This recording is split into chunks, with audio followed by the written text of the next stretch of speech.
Hi everyone! If you're looking to buy a pickleball paddle, you have found the right video. Bob is asked almost every day by beginners in his clinics, what paddle should I choose? He is an expert on pickleball paddles and covers this topic thoroughly in his book, Pickleball for Beginners. So let's see if we can unpack the gist of his advice. If this is your first paddle purchase, you need to listen carefully because you are bound to make a big mistake unless you understand what to look for. Knowing how to choose a pickleball paddle is challenging, that's for sure. And it's a big decision because most beginning pickleball players will keep their first paddle for at least a year. Why is it so difficult to choose a paddle? Well, first of all, there are hundreds of different paddles on the market, and the number grows exponentially every year. But what really compounds the difficulty is 1. Each manufacturer claims its paddles are the best, and 2. The language they use to describe their paddles is virtually impossible for the average person to understand. But before I go any further, welcome to this YouTube channel, How to Play Pickleball with Bob, where Bob Savar teaches beginners all about pickleball, including rules, shots, paddles, drills, scoring, and so much more.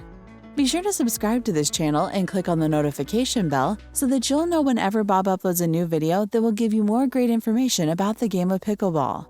Also, please give this video a big thumbs up, and if you want to share your opinions or ask about anything to do with pickleball, don't be shy. Just leave a comment down below. Now, let's get back to our topic, how to choose your first pickleball paddle.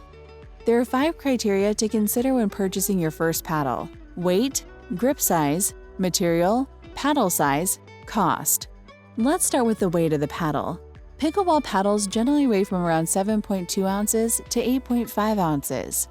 7.2 ounces or below is considered lightweight, 7.3 ounces to 8.4 ounces is considered midweight, and 8.5 ounces or more heavyweight. As a beginner, you might want to first try a lighter weight paddle because it's easier to swing and provides maximum accuracy without hurting your wrist or arm.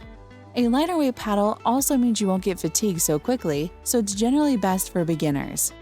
Pickleball paddle grip size, which is the second consideration, typically ranges from 4 to 4.5 inches in circumference.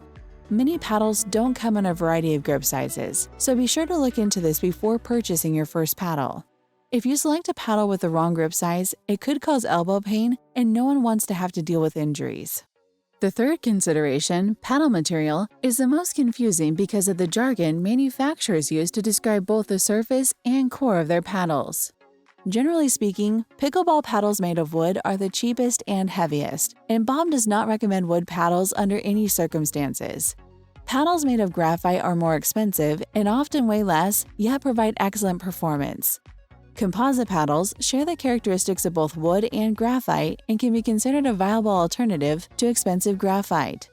As a beginner, you should probably not fixate over paddle material. If it is important to you, you can read about it in detail in Bob's book.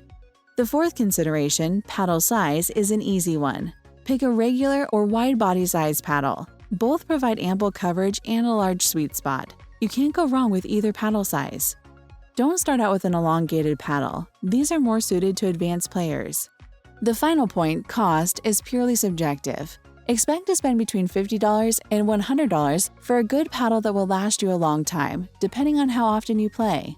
Bob advises not to go overboard because you might buy a paddle that you think you're going to like, and then you try someone else's paddle and you like the other paddle better, and on until you're chasing the perfect paddle, which of course doesn't exist.